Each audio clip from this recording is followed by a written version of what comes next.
1996 Rally Australia winner Tommy Mäkinen began. Moved up a gear and was fastest on stage 9. Breathtaking. Whoa! 1998 championship, then Tommy claimed his third successive drivers' title and added to his legendary status as one of the world's very best drivers. 你现在看到的是20多年前的拉力赛影片。当时的拉力赛有著名的日本三巨头车队 Toyota、Subaru、Mitsubishi 都是夺冠的热门车队，他们无时无刻都成为比赛焦点。其中有这么一台车，它既有拉力赛的荣誉，同时获得了最强街车头衔，它就是大名鼎鼎的 Mitsubishi Lancer Evolution。Hello， 大家好，我是子阳，欢迎收看我的频道。今天要为大家介绍一部非常经典的车款 Mitsubishi Lancer Evolution 系列，简称 Evo， 是日本汽车厂商 Mitsubishi 旗下的跑车。然而，说到 Evo 的由来，就离不开 Lancer 这个系列。Lancer 系列就如同 Nissan Skyline 一样，都是主打紧凑型轿车。Lancer 诞生之初是介于 Mini Car 和 Galen 之间的定位，也是为 Colt 的继承车型。在早些年1967年时 ，Mitsubishi 就开始参加拉力赛事。Colt 和 Galen 是 Mitsubishi 当时作为拉力赛车的核心。后来 Lancer 少于1吨的车重、体积小、后轮驱动的特性，加上拉力赛事逐渐崛起。Mitsubishi 就基于 Lancer 打造出 Lancer 1600 GSR 赛车来进军拉力赛事。它搭载的是改良版的 4G32 直四引擎，在6700转时可以输出148匹马力。强大的引擎搭配轻巧车身，很快就在各界拉力赛事崭露头角。现在澳洲的 Softon Cross Rally 拿下4连冠，其中1973年更是包揽前4名的位置。之后 Lancer GSR 再杀到非洲的 Safari Rally 拿下2座冠军宝座。Safari Rally 的赛事可以说是当时拉力赛中最恶劣的赛事环境之一，不断变化的天气、崎岖不平的路面、充满尖锐的岩石等等，都是成为参赛者要面对的挑战。基本上跑完几场比赛，赛车就需要进行大修，能完成比赛的赛车数量甚至都不超过1半。而 Lancer 在极端环境里耐用的表现，让他在当地获得了 King of Cars 的美誉。1600 GSR 的到来，也成为 Mitsubishi 更加积极参与拉力赛事的动力，也拉开了 Lancer 与拉力赛冠军舞台的序幕。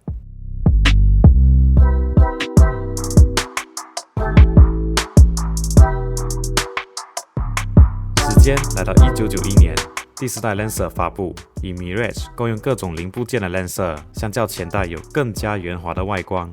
这一代 Lancer 也延伸出我们大马人熟悉的车款 Rodon、Vira、Satya、Putra 等等，都是以这台车作为基础的平台。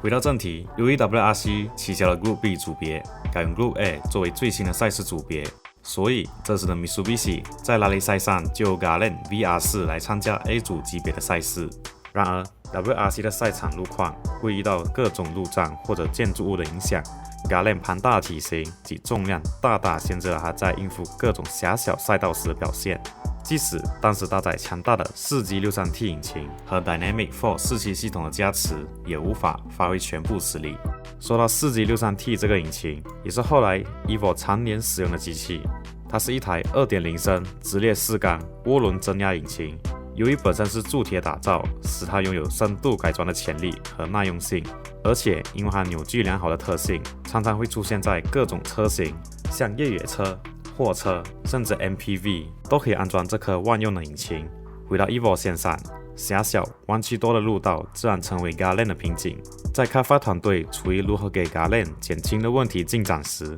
这时一个人跳了出来， WRC 赛车车身研发部的田中太郎。当时他向公司高层提议，使用全新的底盘来代替 Galen， 效仿 Subaru 车队把 Legacy 替换成 Impreza，Ford 车队 Sierra 替换成 Escort， 这些替换更小的底盘来参赛的操作，而 Mitsubishi 应该把目光看向一台比 Galen 小1号的 Lancer 上。Lancer 瘦小的身形和轻易的重量，再把 Galen 的引擎和4驱系统移植在它的身上，就正符合 A 组拉力赛事的标准。这个提议立刻让公司拍板，决定研发 Galen VR4 的替代车型，也就是全新的 Lancer。还有一点就是，他们在讨论新 Lancer 的名字时，当时他们有3个名字选择 ：Lancer 2000 Turbo、Revolution 和 Evolution。想必在座的各位都知道，他们最终选择哪个名字。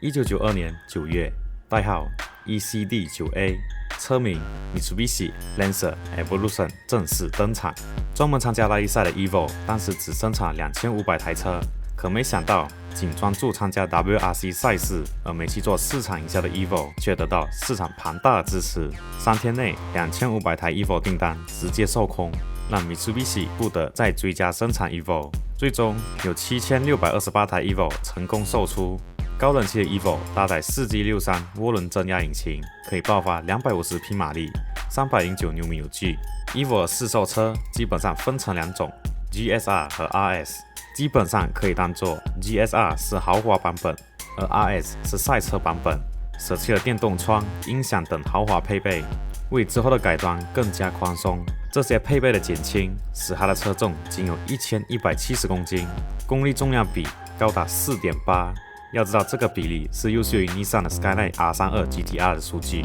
然而，由于研发时期仅有1年的时间，使得 Evo 的适配性并没有达到很好，所以在拉力赛上并没有取得亮眼的成绩。于是，在1994年 Evo 推出时，就改进了 Evo One 的缺点，其中包括车身刚性、底盘、变速箱齿轮、添加机械 LSD、引擎净排气，还有轮胎等等，让 Evo 2的驾驶性能大有提升，让它在瑞典分站赛上获得2次冠军和95年 PWRC 冠军。从此开始，在拉力赛场上崭露头角。最后来到了第1世代 Evo 的最终进化 Evo 3，外表夸张的尾翼、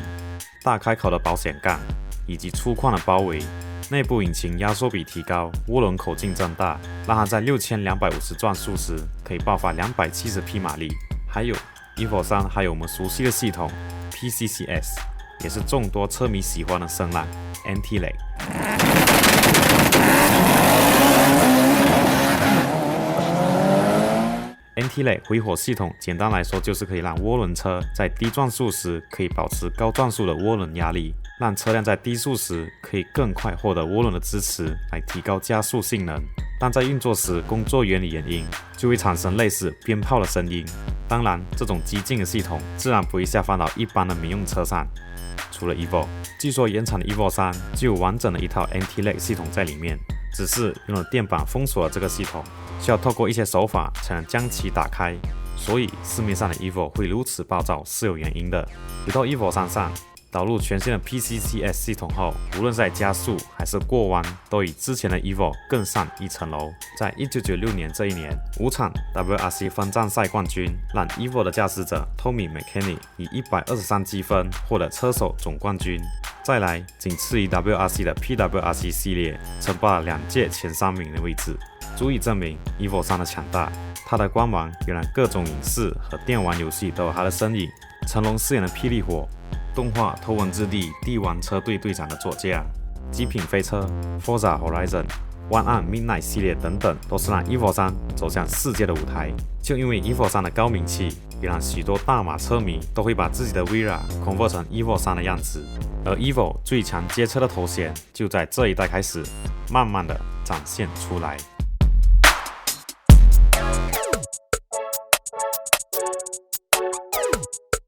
在说 Evo 4代之前，就必须先说 Rally Art 这个部门。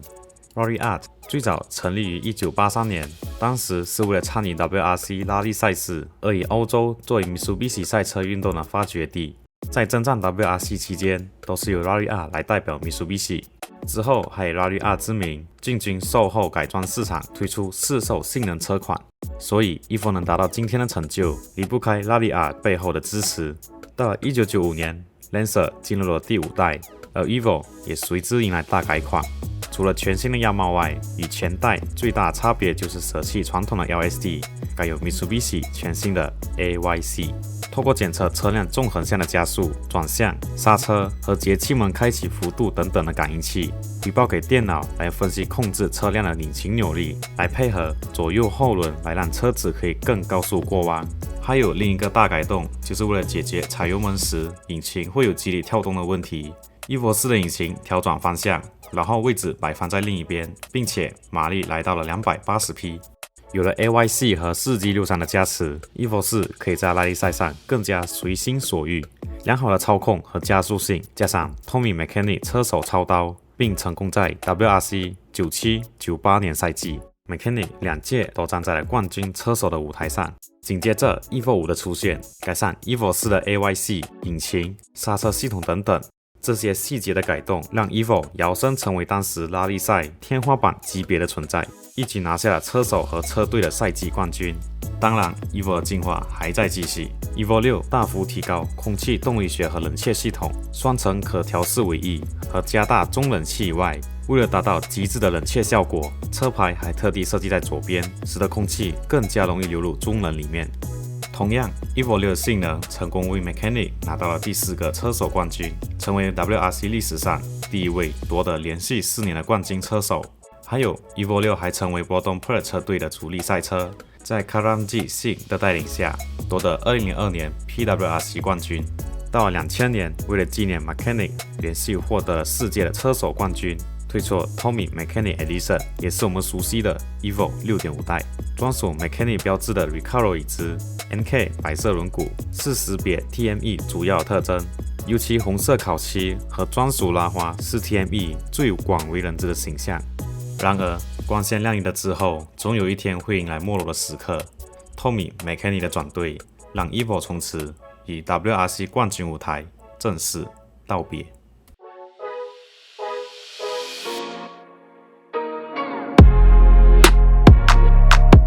2001年 ，Lancer 迎来了第6代的到来 ，Evo 系列再次迎来大改款。新型的车身轴距拉长了115毫米，前后分别5毫米和10毫米。虽然增加了体积，但通过车架轻量化和增加20个焊点，使得这一代相比前一代 Evo 6刚性增加了一半。引擎方面依然采用万年的 4G63T， 马力因为君子协定的限制卡在280匹马力，此时扭矩已经来到385牛米。除此之外 ，Mitsubishi 还为 Evo 7添加了全新的技术 ACD， 这个技术是类似于尼桑的 R32 GTR， 可以分配前后轮胎的扭矩输出的 Altezza ETS 系统。为此还开发了 Tarmac、Gravel、Snow 模式，让驾驶者可以根据在不同的场景下使用3种模式切换来应付环境。全新的 Evo 看似要在拉力赛上争夺冠军宝座，结果出来的成绩却连分站赛上的前3名都拿不到。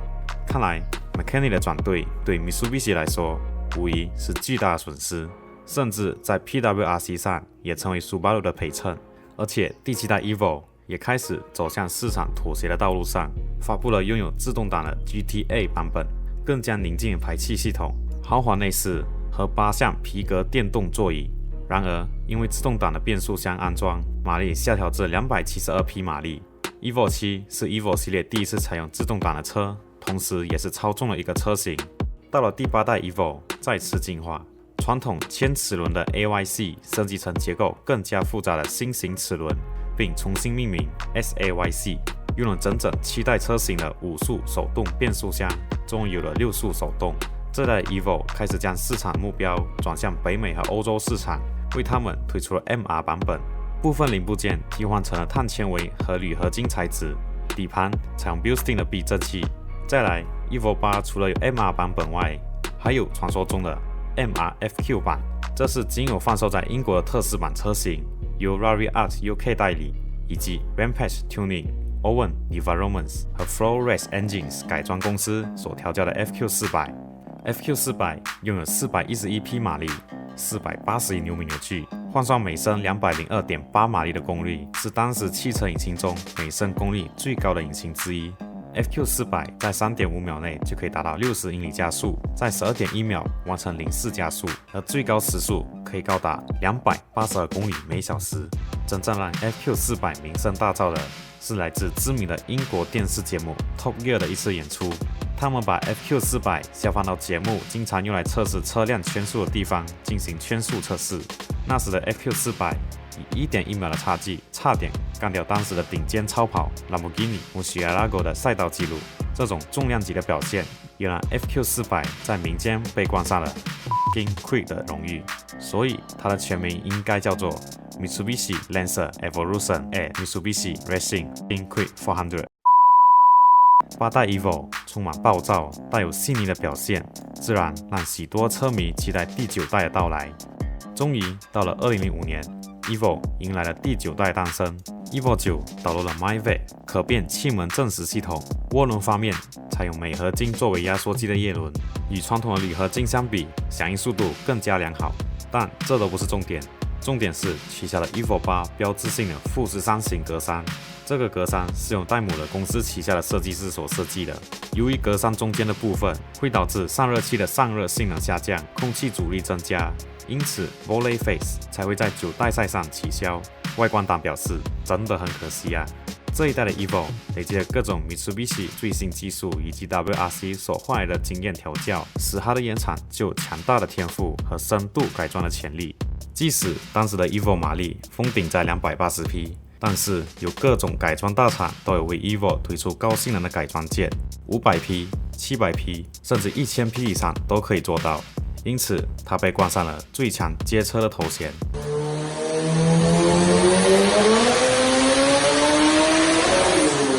再来 Evo 9还推出了一个变种车型 Evolution Wagon， 这和所谓的 Nissan R34 GTR Wagon 不一样，它是真实存在的，而不是被换了车头产生的谣言。当然，它也和 Evo 9一样，拥有4G63T 引擎，只是为了增加后排的空间，取消了 SAYC 这套系统。但这也不影响它那可怕实力，6秒以内就可以破百能力。放到现在来看，还可以当做日本最强的 Wagon 之一了。同年 ，Mitsubishi 还对外展示出了基于第9代 Evo 开发的 Lancer Evolution MIEV 纯电动车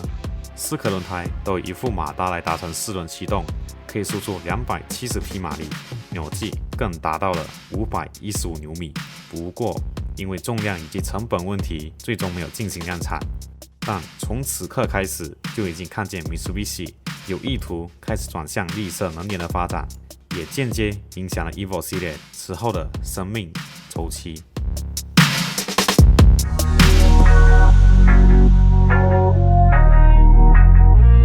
历时9个世代的 Evo 收获了许多狂热的粉丝。Evo 强悍的动力以及丝滑的操作性让它饱受好评。这次迎来了第10代 Evo， 想必 Mitsubishi 会带来更重大的惊喜。果真，在2007年发布后，还真让人大吃一惊。肥肿的外观和超标的车重，直接狠狠的一巴掌赏了车迷的脸。不过没关系，每次的大改款 Evo 都会加重加框，重点是它还有强大的心脏，是 V11。没错 ，Evo 10由外到内都翻新个遍。这波操作让许多人认为它和 Supra 一样失去本该有的灵魂。但是，难道第10代 Evo 就因为整个的改变而变烂了吗？翻开 PWRC 的战绩来看，可以见到 Evo 10在5年间拿下2届的冠军，还是能与宿敌 Impreza 一较高下。再来 ，Evo 10在2009年 WPS Bathurst 12小时耐力赛中豪取前3名的成绩。只可惜 Mitsubishi 早在2005年就推出拉力赛最高殿堂 WRC， 让 Evo 10无法证明自己的实力。话虽如此 ，Evo 10之所以很多人诟病，还是因为 4B11 这颗引擎，由于采用了更轻量化的铝合金钢体，导致无法承受过高的动力改装。但是各位是否有想过 ，Evo 10并不是变弱了，而是变更加完美、更加平衡。引擎有更快的涡轮响应，更大的扭矩。变速箱采用全新的6速 SST 双离合变速箱，换挡的逻辑会随着驾驶模式变得更加激进，加上整合了 AYC、ACD、ASC 和 ABS 的 SAWC， 这些的改动足以让这台车无需通过改装就可以与谁一较高下。在长达8年的岁月里，Evo 10也不断的做进化改进，然而，Mitsubishi 为了未来绿色能源的趋势以及跑车时代没落，转向主打 SUV 的市场，决定终止长达23年的 Evo 车系，便在停产之前推出了限量1000台的 Final Edition 版本，在车上都可以随处可见 Final Edition 的字眼，似乎在诉说这一台不仅仅是宣告 Evo 10的停产，而是整个 Evo 系列到此为止。最后售卖完后，Mitsubishi 就将 Evo 10从汽车列表中移除，正式宣告 Evolution 系列就此谢幕。